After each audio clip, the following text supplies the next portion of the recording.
దేశంలో ఈ ఒక్క సంవత్సరం వ్యవధిలోనే రైల్వే వ్యవస్థలో ముఖ్యంగా రైల్వే డిపార్ట్మెంట్ లో చాలా అంటే చాలా యాక్సిడెంట్స్ జరిగాయి. Compare to last year May నుంచి ఈ రోజు వరకు జూలై వరకు మనం చూసుకుంటే సుమారు 7 నుంచి 10 యాక్సిడెంట్లు జరిగాయి. పొద్దున మనం చూసుకున్నాం ఏంటి, ఒక జంషెడ్పూర్ దగ్గర రైలు పట్టాలు తప్పింది.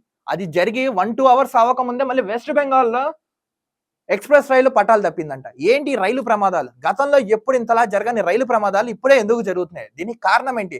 మీరు వందే భారత్, ఈ భారత్, ఆ భారత్ మీద ఇన్వెస్ట్ చేస్తున్నారు. సిగ్నలింగ్ వ్యవస్థ లోపించింది.